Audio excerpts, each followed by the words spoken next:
Welcome to my channel. तर आज बघा मी काय बनवते. तर आज मी बनवणार आहे पालक.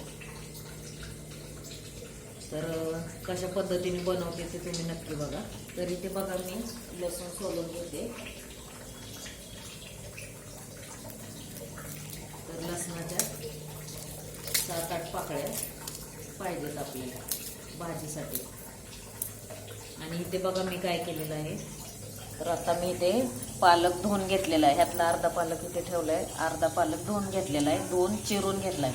ह्याच्यामध्ये हे ओलं खोबरं टाकलेलं आहे, हा टोमॅटो टाकला आहे, इथे हळद टाकली आणि मीठ वरून टाकले, आणि ही तुरीची डाळ आहे आणि मूग डाळ आणि अख्खे असे शेंगदाणे आहेत बघा.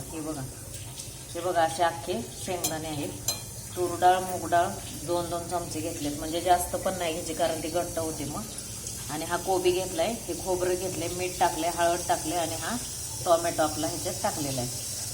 तर इथे घेतले मी धना पावडर, मिरची पावडर, हा आमच्या घरचा मसाला आहे. आणि इथे गरम मसाला घेतलेला आहे, ह्या भरणीमध्ये आहे. मोहरी आहे, त्याच्यामध्ये जिरे आहे, मीठ आहे. मीठ ऑलरेडी थोडंसं टाकलेलं आहे. तर आता मी त्याच्यामध्ये 2-3 पळ्या तेल टाकले.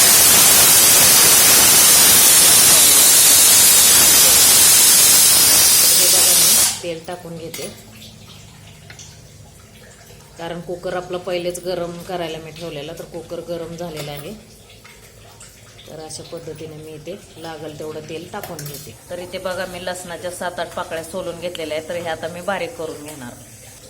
तर आता आपण जिरे, लसूण आणि मोहरी थोडी घेतलेली आहे, तर ती तेलामध्ये टाकणार आहोत. हे असं हलवून घ्यायचं, जास्त करपवायचं नाही. आणि हा राहिलेला पालक आहे ना, हा कपड्यामध्ये ठेवायचा का, तर हा मी काल आणलेला आहे, परवाच्या दिवशी सॉरी.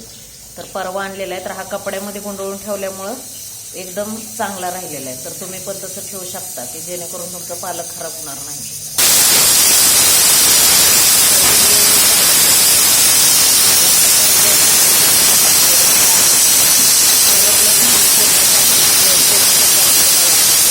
सगळे मसाले घेतलेले आहेत, तर ते फक्त एवढे ह्यात टाकायचे आणि असं मिक्स करून घ्यायचं. आणि वास तर खूपच छान सुटला. वास कसा येतो दिव्यांका, आणि करपवायचं नाही बिलकुल. टोमॅटो ह्याच्यामध्ये टाकून घ्यायचं आहे, की टोमॅटोचा कच्चापणा जरा मोडला पाहिजे म्हणून. ते पालकमध्ये मी टाकल्यामुळे थोडासा पालक पण येतोय त्याच्यात, तर काय प्रॉब्लेम नाही कारण पालक पण आपल्याला गरमच करायचा आहे. ह्याच्यामध्ये लगेच पाणी ओतायचं नाही बिलकुल सुद्धा, नाहीतर मग ते टेस्ट व्यवस्थित लागत नाही. एकदम साधी आणि सोपी पद्धत आहे, तर कोणीही करू शकतं. गावाकडच्या साईडला अशाच पद्धतीत करतात पालकची भाजी. आणि याच्यामध्ये सांबार मसाला जरी तुम्ही टाकला ना तरी भाजीला टेस्ट एकदम मस्त येते, छान लागते भाजी. तर हे बघा पालक मी आता सगळं ह्याच्यामध्ये टाकलेलं आहे, डाळ वगैरे. तर हे पहिले मी धुवून स्वच्छ घेतलेलं आहे, 2 ते 3 पाण्याने. पालकची पानं धुतलेली आहेत आणि त्यानंतर नितळून घेऊन मग चिरलेलं आहे.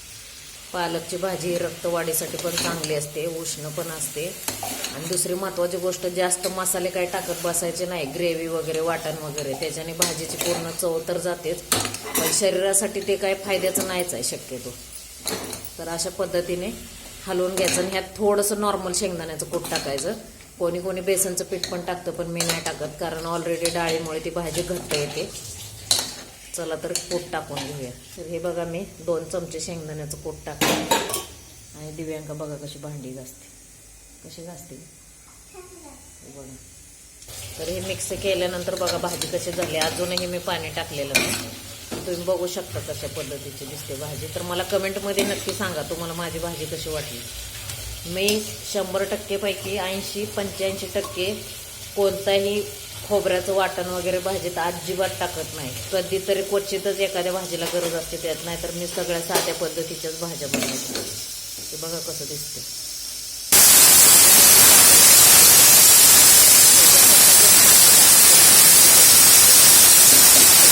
पण करू शकता. तर आपण इथे पाणी टाकूया. गरम पाणी टाकलं तरी चालेल, पण मी आता केलं नाही त्यामुळे मी थंडच टाकते पाणी. भाजी अगोदर शिजवून वगैरे काहीच घेतलेलं नाही. आता कुकरला ह्याच्या 2 किंवा 3 शिट्ट्या काढायच्या. तर बघू शकता ही भाजी कशी झालेली आहे, छान अशी. तुम्हाला कशी वाटली नक्की सांगा. पालकची भाजी आहे.